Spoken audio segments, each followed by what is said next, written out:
Student, good morning to all of you. आज फिर हम लोग नए लेक्चर के साथ उपस्थित हैं। हम लोगों ने 11th क्लास का ऑर्गेनिक स्टार्ट किया था, जिसमें कुछ डिस्कस भी हुआ था, एक लेक्चर हुआ था उसमें। मैं आशा करता हूं कि आप लोग उसे देखे होइएगा, समझे होइएगा और उसका फायदा आपको नजर आया होगा। हम लोग फिर दूसरे लेक्चर के साथ मैं उपस्थित हूं। आशा करता हूं कि आप लोग भी प्रिपेयर हैं इस लेक्चर के लिए।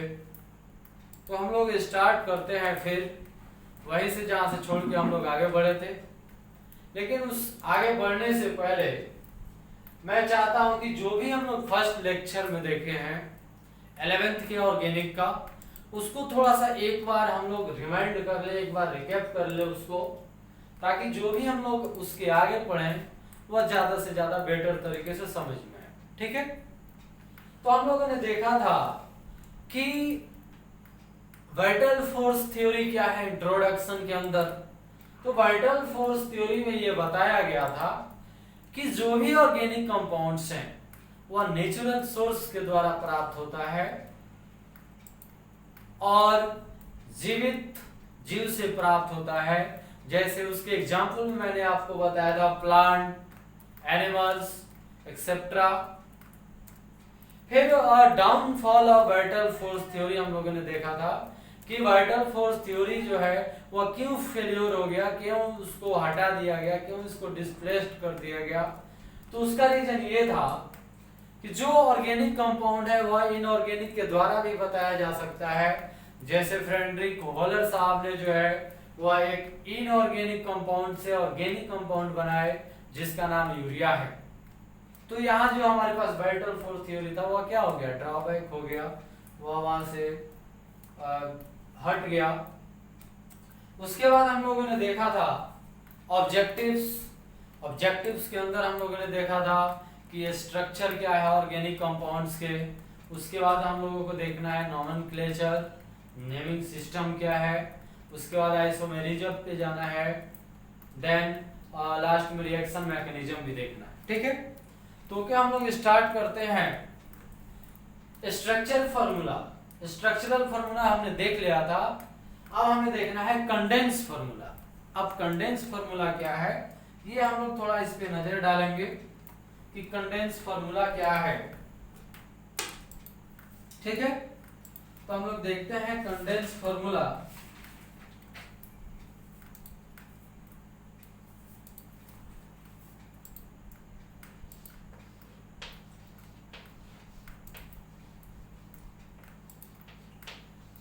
कंडेंस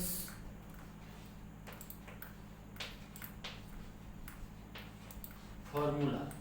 ठीक है। ये सी था अपने पास कंडेंस फॉर्मूला।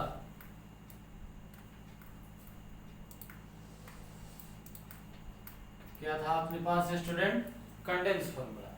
अब कंडेंस फॉर्मूला क्या होता है, हम लोगों ने देखा मॉलिक्यूलर फॉर्मूला, यानी ऐसा फॉर्मूला जो एक अणु में उपस्थित परमाणुओं की संख्या को दर्शाता हो, उसे हमने क्या बोला, मॉलिक्यूलर फॉर्मूला।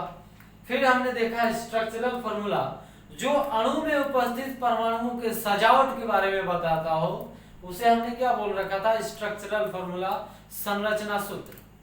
अब जो हमारे पास थर्ड एंड लास्ट जो है वह कंडेंस फॉर्मूला, यानी वैसा फॉर्मूला जो स्ट्रक्चरल फॉर्मूला को और सिंपल तरीके से रिप्रेजेंट करता हो, उसको हम लोग बोलते हैं कंडेंस फॉर्मूला।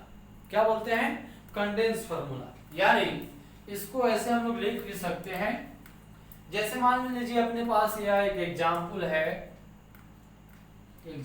है। ठीक है। सपोज दैट मान लीजिए हमारे पास एक फॉर्मूला है, एक गणित सूत्र है C3 और H8। क्या है, C3H8। इसका नाम है प्रोपेन। क्या नाम है स्टूडेंट, प्रोपेन।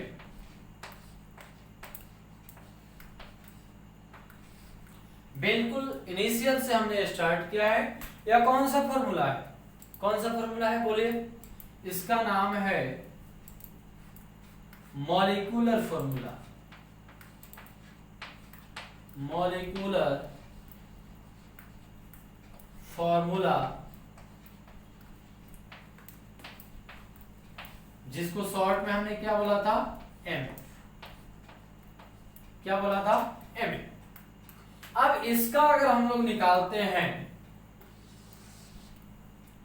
इसका अगर स्ट्रक्चरल फॉर्मूला हम लोग बनाते हैं, क्या बनाया जाए, स्ट्रक्चरल फॉर्मूला, तो वह कुछ ऐसे बन जाएगा,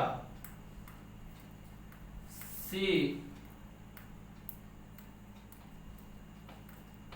एच एच एच, फिर आ जाएगा सी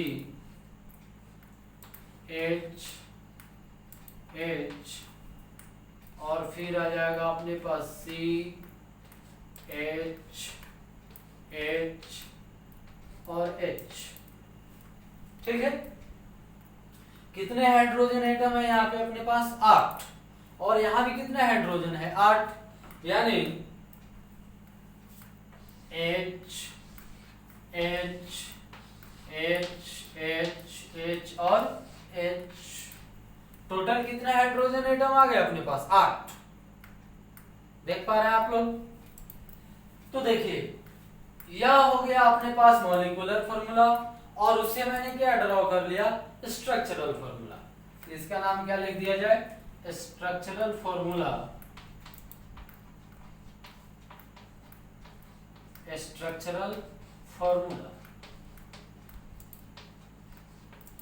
इसको हमने शॉर्ट में क्या लिख लिया, SF, क्या लिख लिया, SF। अब हमें देखना है कि इसका कंडेंस फॉर्मूला अब क्या होगा, यानी वैसा सूत्र जो स्ट्रक्चरल फॉर्मूला को और सिंपल तरीके से रिप्रेजेंट करता है और साधारण तरीका से दर्शाता है, तो उसे बोला जाता है कंडेंस फॉर्मूला। क्या बोला जाता है स्टूडेंट, कंडेंस फॉर्मूला। अब देखते हैं कंडेंस फॉर्मूला इसको कैसे रिप्रेजेंट कर रहा है।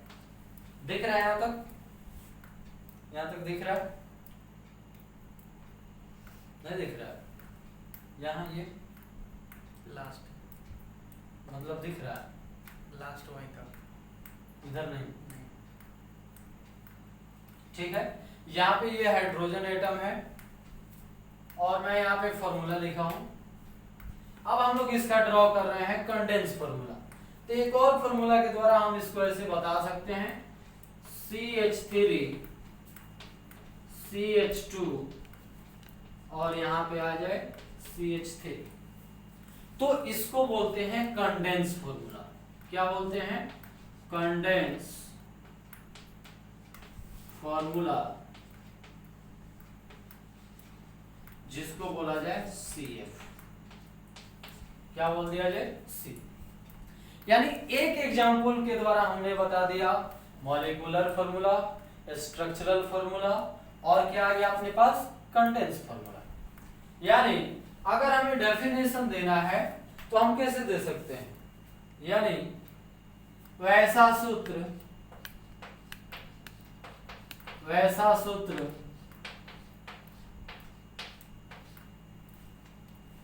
जो संरचना सूत्र को, जो संरचना सूत्र को और अधिक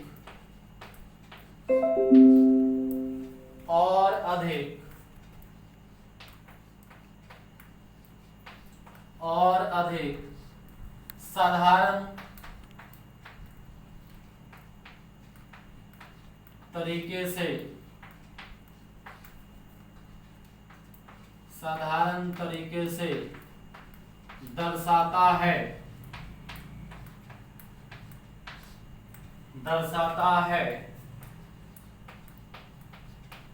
तो उसे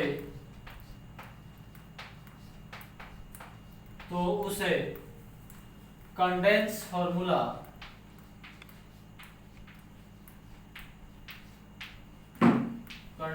फॉर्मूला कहा जाता है,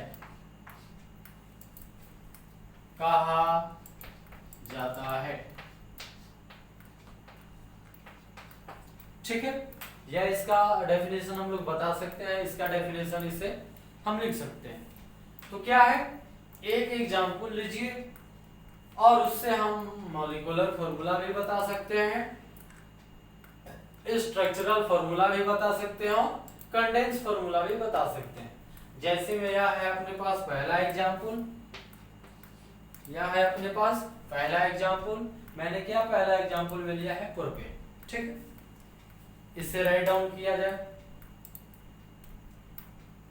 हो गया। आगे बढ़ते हैं हम लोग।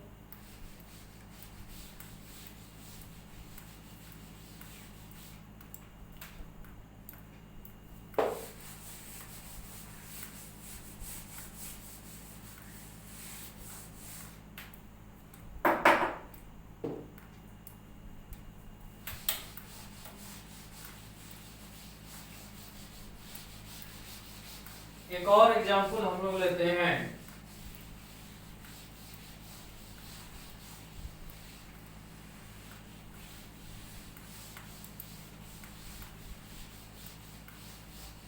एक और एग्जांपल लेके समझते हैं हम लोग इसको। मान लीजिए हमारे पास है एग्जांपल नंबर 2 C4H10, क्या है, C4H10, इसका नाम है ब्यूटेन, क्या नाम है, ब्यूटेन, ठीक है। यह इसका क्या है, मॉलिक्यूलर फॉर्मूला, क्या है, मॉलिक्यूलर फॉर्मूला। इसका आप बना सकते हैं स्ट्रक्चरल फॉर्मूला, आप इसको बनाइएगा स्ट्रक्चरल फॉर्मूला। फिर नेक्स्ट आपको इसको बना लेना है कंडेंस फॉर्मूला, हो जाएगा स्टूडेंट, स्ट्रक्चरल फॉर्मूला और कंडेंस फॉर्मूला हो जाएगा, आसान है।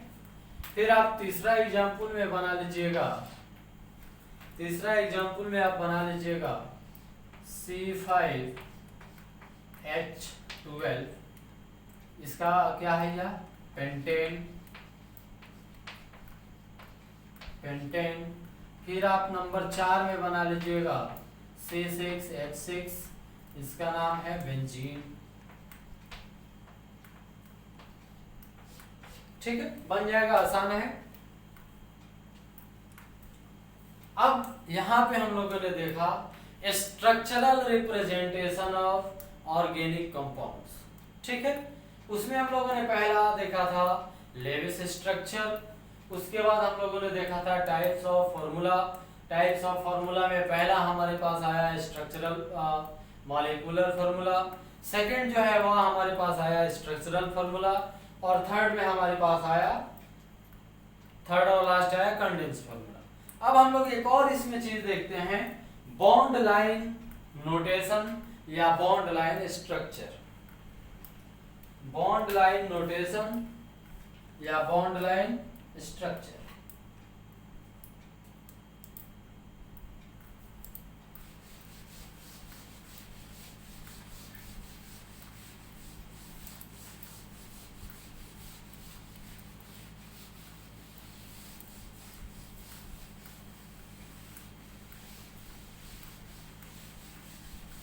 क्या देखते हैं, बॉन्ड लाइन नोटेशन या बॉन्ड लाइन स्ट्रक्चर।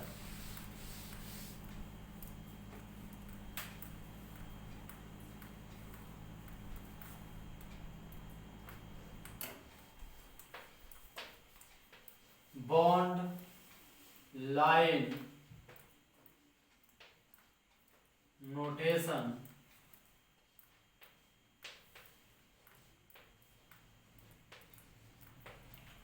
या इसको एक और नाम से बोला जाता है बॉन्ड लाइन स्ट्रक्चर।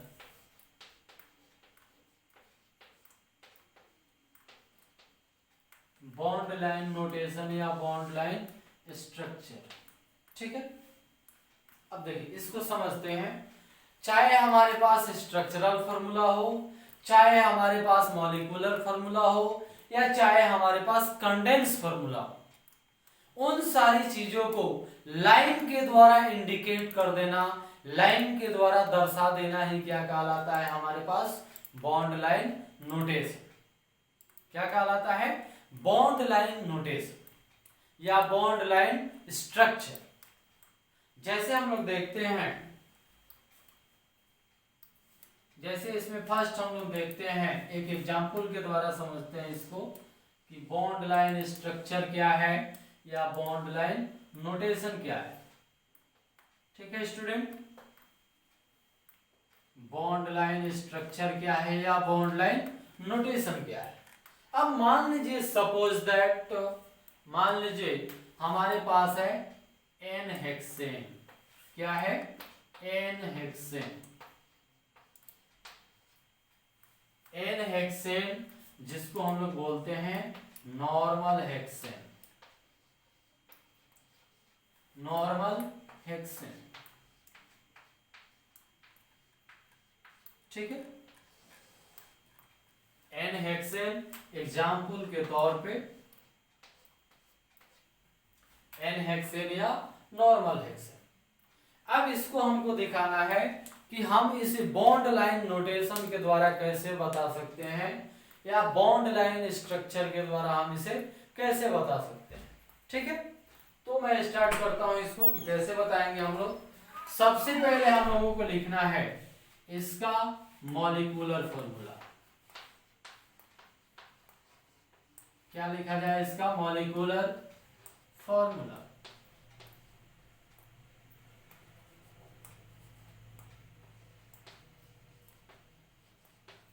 क्या लिखा जाए, मॉलिक्यूलर फॉर्मूला। फिर इसका हम लोग लिखते हैं, इसका लिखते हैं स्ट्रक्चरल फॉर्मूला। स्ट्रक्चरल फॉर्मूला, ठीक है। फिर इसका लिखते हैं हम लोग कंडेंस फॉर्मूला CF, और फिर इसका लिखते हैं बॉन्ड लाइन फॉर्मूला या बॉन्ड लाइन नोटेशन। ठीक है, इसको हम लोग शॉर्ट में लिख सकते हैं बॉन्ड लाइन नोटेशन या बॉन्ड लाइन फॉर्मूला। ठीक है, इन शॉर्ट में। तो हमारे पास एन हेक्सेन का क्या फॉर्मूला है, एन हेक्सेन मतलब क्या, नॉर्मल हेक्सेन जिसका फॉर्मूला हो जाएगा C6 और H14, यही होगा C6 और H14। ये हमारे पास क्या हो गया, नॉर्मल हेक्सेन। अब हम देखते हैं इसका स्ट्रक्चरल फॉर्मूला क्या है, तो हमारे पास क्या आ जाएगा C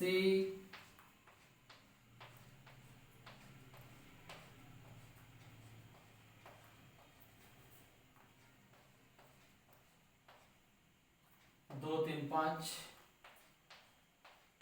H H H H H H H H hydrogen atom, hydrogen atom.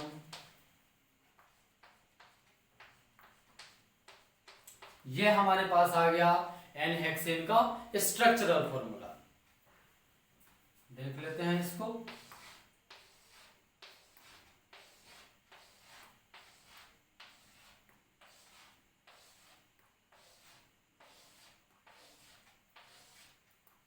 ठीक है, ये हमारे पास क्या आ गया, स्ट्रक्चरल फॉर्मूला किसका, एन हेक्सेन का। अब हमें इसका बनाना है कंडेंस फॉर्मूला। तो कंडेंस फॉर्मूला हम लिख सकते हैं इसका CH3 CH2 CH2 CH2, कितना हो गया 4 CH2 और लास्ट में आ जाएगा CH3। ठीक है, तो इसका बॉन्ड लाइन नोटेशन हम यहां पे नीचे देख लेते हैं। वह हमारे पास क्या हो गया, कंडेंस फॉर्मूला।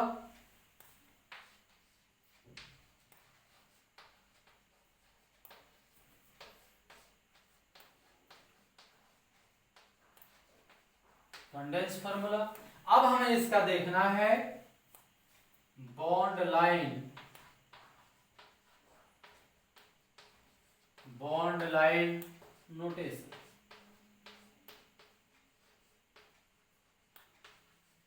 क्या देखना है student? Bond line notation, BL और N। ठीक है। अब देखिए सबसे पहले हमें यहाँ पे काउंट करना है कार्बन। क्या काउंट करना है? कार्बन। और कार्बन को देख के हमें लाइन से इंडिकेट कर देना है। देखिए कार्बन नंबर 1, तो सबसे पहले हमारा क्या आएगा?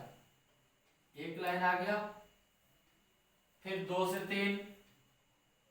3 कार्बन आ गए, फिर चौथा कार्बन, ये चौथा कार्बन आ गया, फिर ये पांचवा कार्बन और ये छठा कार्बन, यानी टोटल हमारे पास कार्बन कितने आ गए? 6। तो यह इसका क्या हो गया? Bond line notation. क्या हो गया स्टूडेंट? Bond line notation. ठीक है, राइट डाउन कर लीजिए इसको, बहुत ही इंपॉर्टेंट है। और भी क्वेश्चन बनाते हैं हम लोग इस पर।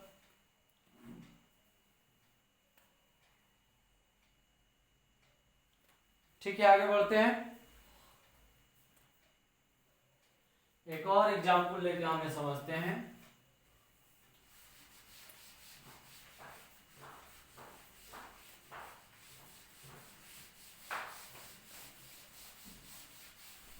इसका हमारे पास जो है वह डेफिनेशन क्या आ सकता है? हम इससे डेफिनेशन क्या लिख सकते हैं? मैं बता रहा हूं।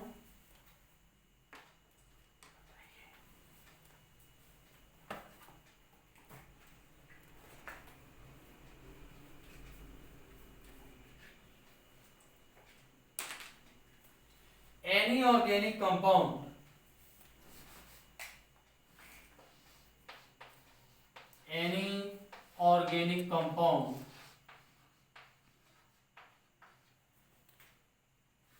can be represented by a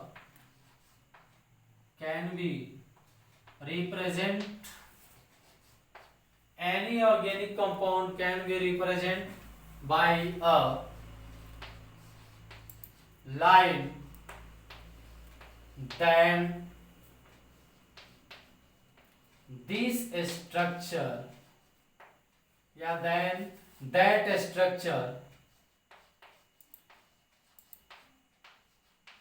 then that structure is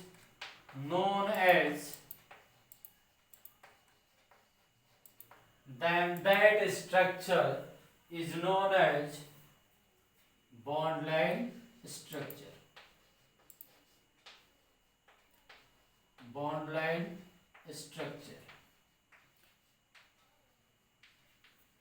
ठीक है, यानी किसी भी ऑर्गेनिक कंपाउंड को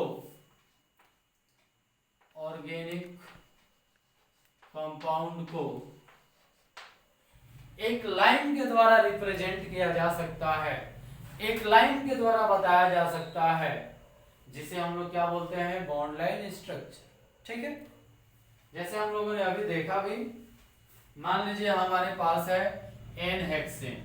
क्या है? N hexane. ठीक है, तो एन हेक्सेन में नंबर ऑफ कार्बन कितने हैं? 6। कितने कार्बन इसमें उपस्थित रहते हैं? 6। और इसका आपको क्या बनाना है? बॉन्ड लाइन स्ट्रक्चर बनाना है। तो सबसे पहले एक काम कीजिए, आप कोई भी एक फॉर्मूला, कोई भी एक इसका स्ट्रक्चर ड्रॉ कर लीजिए, चाहे वो कंडेंस स्ट्रक्चर हो, चाहे वो स्ट्रक्चरल स्ट्रक्चर हो, कोई भी एक ड्रॉ कर लीजिए, उससे आप लाइन के द्वारा बता दीजिए। जैसे मान लीजिए अपने पास है C6H6 C6H8 N hexane, C6H14 या क्या है अपने पास? N hexane. इसका हमें बनाना है बॉन्ड लाइन स्ट्रक्चर। तो वह बॉन्ड लाइन स्ट्रक्चर कुछ इस प्रकार हो जाएगा, 1 2 3 4 5 और यह एक 6। कुछ आ रहा है बात समझ में? यानी मान लीजिए 6 कार्बन है एन हेक्सेन के अंदर, तो एक कार्बन यहाँ पे है, एक कार्बन यहाँ पे है, एक कार्बन यहाँ पे है, एक यहाँ पे है, एक कार्बन यहाँ है और एक कार्बन यहाँ। यानी टोटल नंबर ऑफ कार्बन कितने हैं 6, और इस पे टोटल नंबर ऑफ हाइड्रोजन कितने आ जाएंगे 14। कितने आ जाएंगे 14। तो यह बन गया बॉन्ड लाइन स्ट्रक्चर। क्या बन गया अपने पास bond line, bond line structure. Okay student, आ रहा है बात समझ में कि बॉन्ड लाइन स्ट्रक्चर हम कैसे ड्रॉ करेंगे। डेफिनेशन को लिख लिया जाए, हो गया। आगे बढ़ते हैं, एक दो एग्जाम्पल और देते हैं और देखते हैं इस पे, बाकी इसका होमवर्क रहेगा आपके लिए, उसको बना के लाना है आपको। दूसरा जो एग्जाम्पल है अपने पास, मान लीजिए हमारे पास C6H6, क्या है C6H6, यह अपने पास क्या हो गया मॉलिक्यूलर फॉर्मूला, जिसको हमने बोल दिया MF। क्या है मॉलिक्यूलर फॉर्मूला MF। इसका आप बना सकते हैं structural formula CH2 CH2 CH2 CH2 CH2 CH2 CH2। ठीक है, या अपने पास क्या हो गया कंडेंस फॉर्मूला, क्या हो गया कंडेंस फॉर्मूला CF।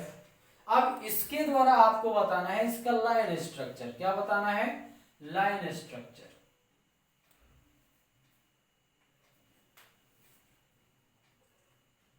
C6H14 का लाइन स्ट्रक्चर, इसका भी नाम क्या है साइक्लोहेक्सेन। साइक्लोहेक्सेन। अभी हम लोगों ने देखा था एन हेक्सेन। दूसरा एग्जांपल हम लोगों के पास है साइक्लोहेक्सेन। इसका मैंने स्ट्रक्चर बना दिया कंडेंस स्ट्रक्चर। अब इसका बनाना है हमें बॉन्ड लाइन स्ट्रक्चर। क्या बनाने हैं बॉन्ड लाइन स्ट्रक्चर। तो इसका स्ट्रक्चर कुछ इस प्रकार हो जाएगा।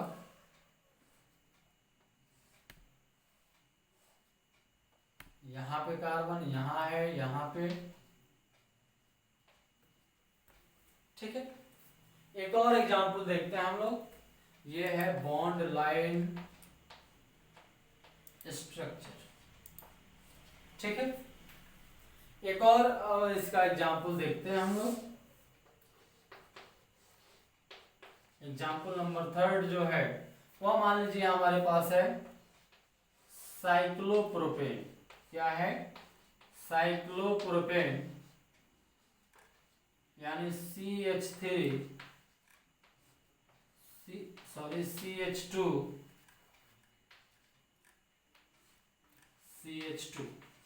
ठीक है।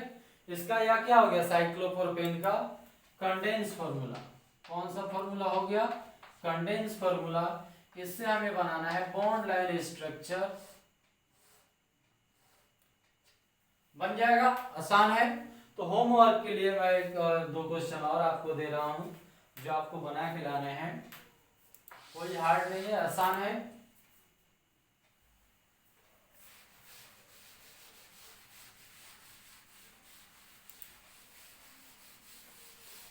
चलिए अब देखते हैं हम लोग एक और एग्जांपल जो आपके लिए होमवर्क रहेगा।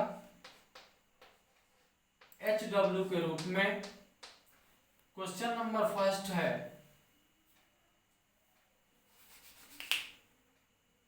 Draw the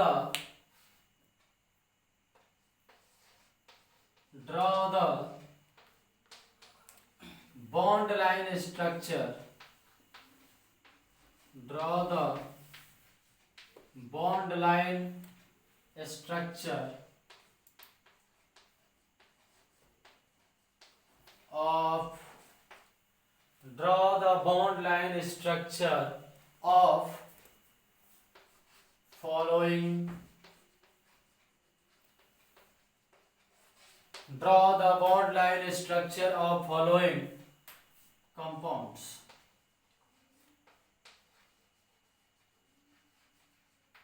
Draw the bond line structure of following compounds. पहला इसमें क्वेश्चन है आपके पास, एक में है N-ब्यूटेन यानी नॉर्मल ब्यूटेन, दो में है साइक्लोब्यूटेन, तीन में है N-पेंटेन, पेंटेन मतलब प्रेजेंस ऑफ 5 कार्बन, चार में है साइक्लोपेंटेन,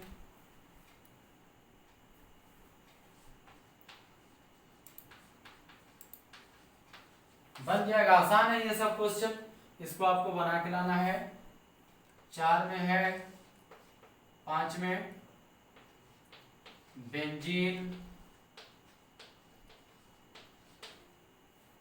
ठीक है, बन जाएगा। आसान क्वेश्चन है। सबसे पहले आपको करना क्या है इस क्वेश्चन के अंदर, सबसे पहले इन सब में किसी एक का कंडेंस फार्मूला ड्रॉ कीजिए और फिर कंडेंस फार्मूला ड्रॉ करने के बाद उसका आप क्या बता दीजिए, बॉन्ड लाइन स्ट्रक्चर बता दीजिए।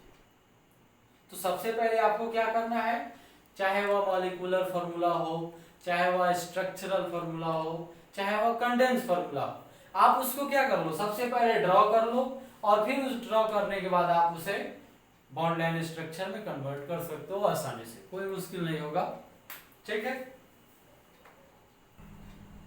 चलिए तो हो गया ये, आगे बढ़े हम लोग, आ रहा है बात समझ में।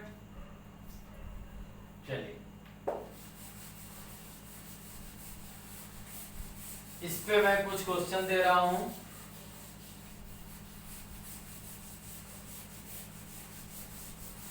अब हम लोग देखते हैं ऑब्जेक्टिव्स में। पहला हम लोगों को था इंट्रोडक्शन और दूसरा हमारे पास था स्ट्रक्चरल रिप्रेजेंटेशन, ठीक है। अब हम आते हैं थर्ड स्टेज पे, जहां पे ऑर्गेनिक कंपाउंड का जो है क्लासिफिकेशन किया जाता है, उसका वर्गीकरण किया जाता है।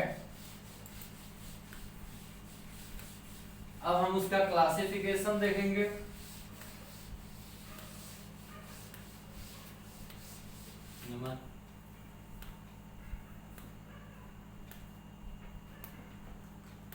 हैं क्लासिफिकेशन,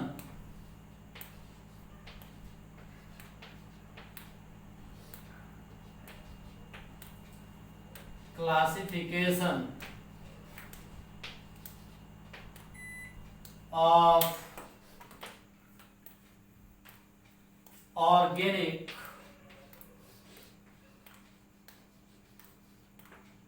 compounds,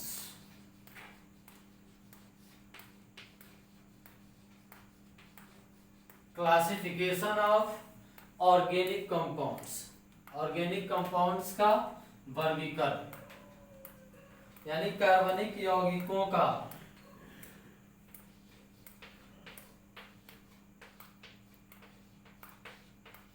कार्बनिक यौगिकों का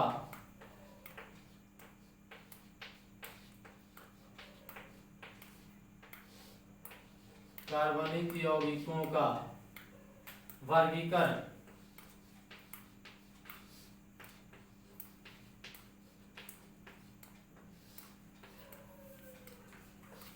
ठीक है।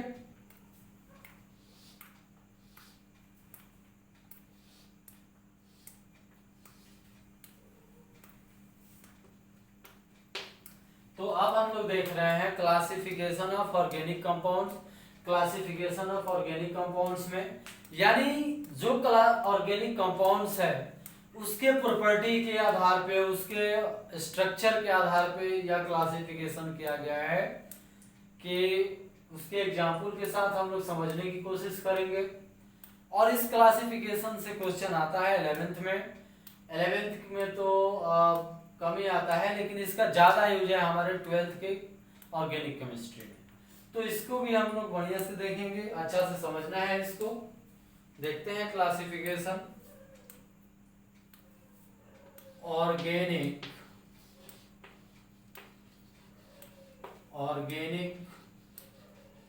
कंपाउंड, ऑर्गेनिक कंपाउंड, ठीक है। तो सबसे पहले इस ऑर्गेनिक कंपाउंड को जो है वह दो पार्ट में डिवाइड किया जाता है। कितने पार्ट में डिवाइड किया जाता है? दो पार्ट में।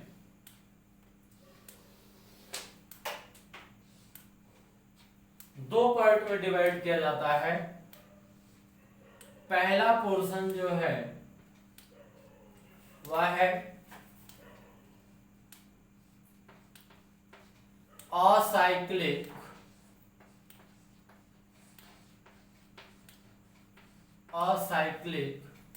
और ओपन चैन।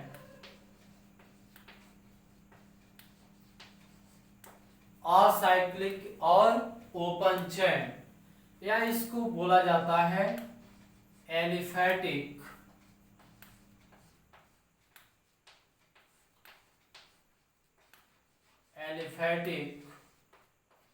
कंपाउंड।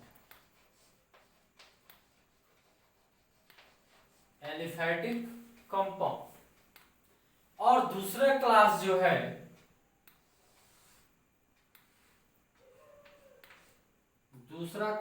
है इसको बोला जाता है साइक्लिक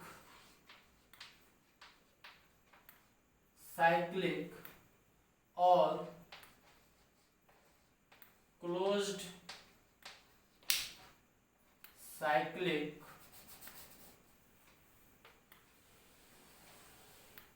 साइक्लिक और क्लोज्ड चैन।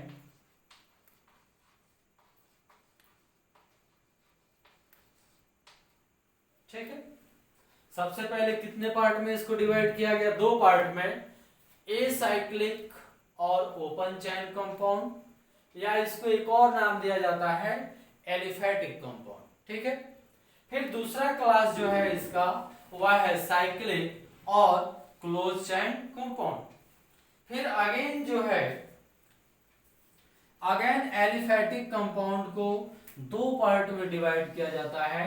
कितने पार्ट में? दो पार्ट में। पहला होता है ब्रांच चैन स्ट्रेट चैन कंपाउंड,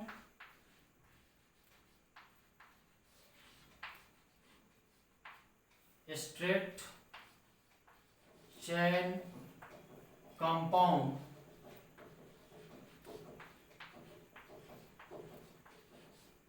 और दूसरा होता है ब्रांच चैन कंपाउंड। ठीक है। क्या आवाज आ रहा है? पहला है स्ट्रेट चैन कंपाउंड और दूसरा है ब्रांच चैन कंपाउंड। फिर जो हमारे पास साइक्लिक कंपाउंड है उसका मैं क्लासिफिकेशन यहां कर रहा हूं। इसका नाम दे दिया जाए ए, इसका नाम दे दिया जाए बी। ठीक है। यह हो गया अपने पास 1 नंबर और यह हो गया 2 नंबर। ठीक है। फिर जो हमारे पास क्लोज साइक्लिक कंपाउंड है, साइक्लिक कंपाउंड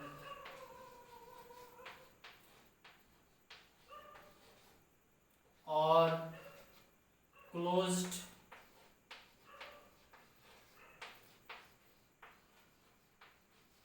चैन कंपाउंड, साइक्लिक कंपाउंड और क्लोज्ड चैन कंपाउंड, जिसका नाम हम लोगों ने दिया था बी। इसको दो पार्ट में डिवाइड किया जाता है फिर से। और पहला पोर्शन जो है, पहला पोर्शन वह कहलाता है होमोसाइक्लिक,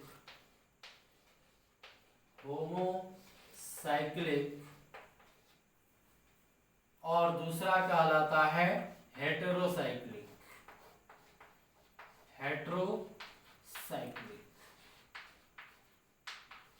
ठीक है। फिर होमोसाइक्लिक को पुनः दो पार्ट में डिवाइड किया जाता है। कितने पार्ट में डिवाइड किया जाता है? दो पार्ट में। वह है एलिसाइक्लिक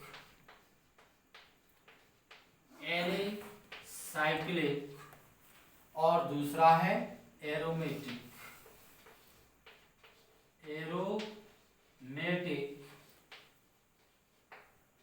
ठीक है।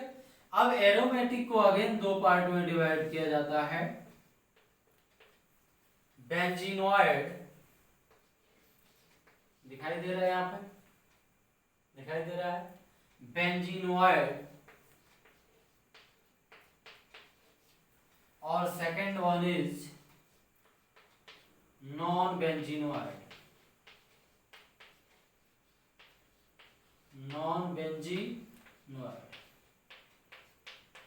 ठीक है। तो ये अपना है क्लासिफिकेशन ऑफ ऑर्गेनिक कंपाउंड। ठीक है, मैं इसको एक बार फिर से बढ़िया से समझा रहा हूं।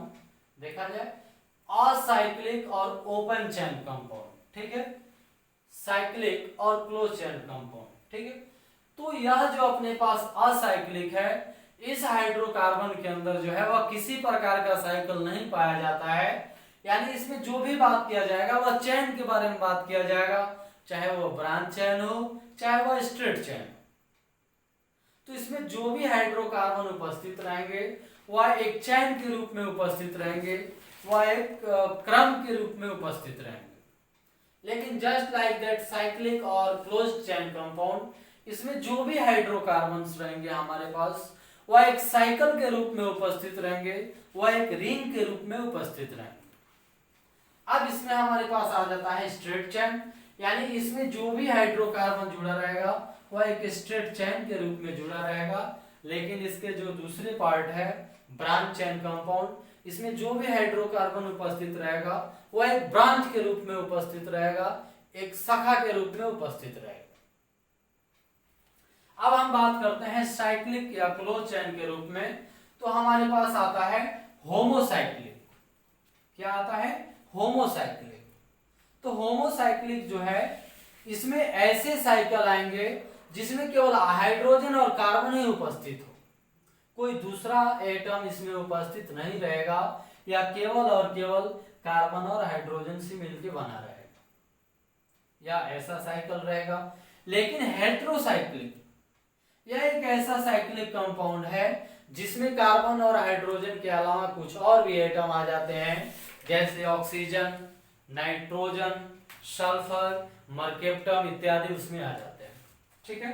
अब होमोसाइक्लिक का हम देख रहे हैं कि दो और पार्ट किया गया है, पहला है एलिसाइक्लिक और एरोमेटिक। अब एलिसाइक्लिक क्या है? तो जो हाइड्रोकार्बन केवल कार्बन और हाइड्रोजन से ही बना है और जो एलिफेटिक नेचर का है। कैसा नेचर का है? एलिफेटिक है, एरोमेटिक नहीं है, अर्थात जो हकल रूल का पालन नहीं करता है उसे बोलते हैं हम alicyclic. Just like that aromatic, यानी जो हकल रूल के पालन करते हैं और जिसमें साइकिल तो है लेकिन साइकिल कैसा है? अनसेचुरेटेड है। अब देखिए एरोमेटिक हमारे पास दो टाइप का आ जाता है, बेंजीनोइड और नॉन बेंजीनोइड, यानी जो बेंजीन रिंग हो और जो बेंजीन रिंग नहीं हो। जैसे बेंजीन रिंग के अंदर हमारे पास आ जाता है बेंजीन, नैप्थलीन, एंथ्रासीन। ठीक है, बेंजीन, नैप्थलीन और क्या? एंथ्रासीन। लेकिन इसमें हमारे पास आता है ट्रोपोलोन। तो इन सारे चीजों को हम एक एक करके देखते हैं एग्जाम्पल के साथ। तो सबसे पहले हम स्टार्ट करते हैं एसाइक्लिक और एलिफेटिक हाइड्रोकार्बन के द्वारा।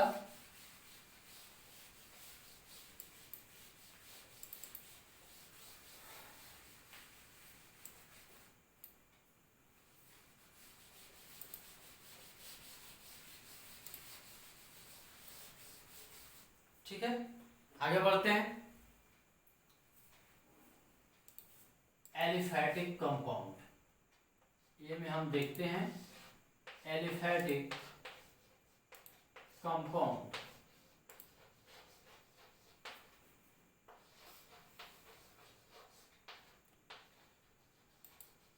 एलिफैटिक कंपाउंड, अब जैसे जिसमें केवल कार्बन और हाइड्रोजन हो, जिस कंपाउंड के अंदर केवल कार्बन और हाइड्रोजन हो और सभी के सभी एक चैन के रूप में उपस्थित हो, एक रिंग के रूप में उपस्थित नहीं, तो ऐसे कंपाउंड को बोला जाता है एलिफैटिक कंपाउंड। क्या बोला जाता है? Aliphatic compound. यानी ऑल हाइड्रोकार्बन, क्या लिख सकते हैं हम? All hydrocarbon present in a form of chain, all hydrocarbon present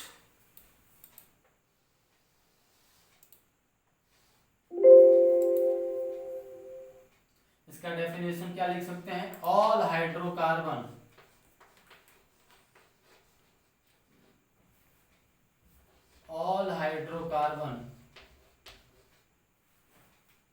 present in a form of chain either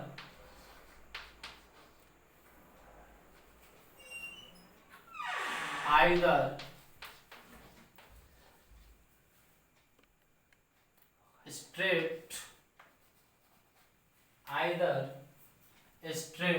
all hydrocarbon present in a form of chain either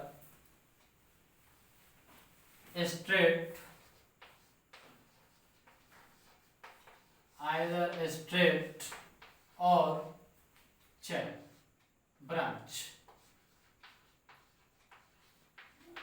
ठीक है, यानी जो भी हाइड्रोकार्बन रहेगा वह चैन के रूप में उपस्थित रहेगा, चाहे वह चैन स्ट्रेट हो यानी सीधा हो या उसमें ब्रांच आ जाए, तो वह क्या कहलाएगा? Aliphatic compound. क्या कहलाएगा? Aliphatic compound. जैसे हम लोग कुछ एग्जांपल देखते हैं, इसका हिंदी में भी लिखा जाए क्या? देख लिया जाए थोड़ा सा। यानी वैसे हाइड्रोकार्बन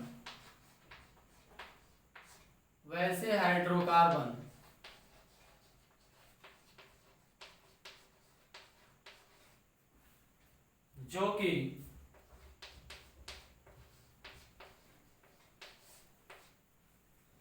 चैन के रूप में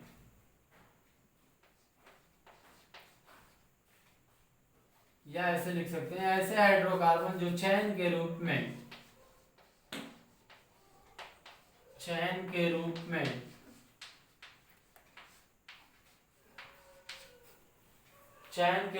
उपस्थित हो,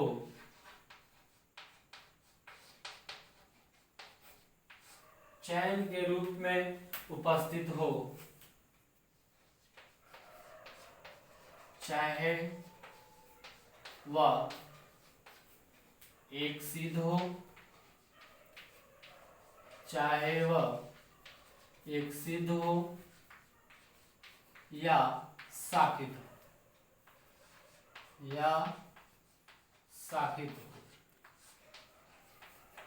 ठीक है। तो ऐसे हाइड्रोकार्बन क्या कहलाएंगे? Aliphatic hydrocarbon. जैसे थोड़ा सा हम लोग एग्जाम्पल के द्वारा समझते हैं।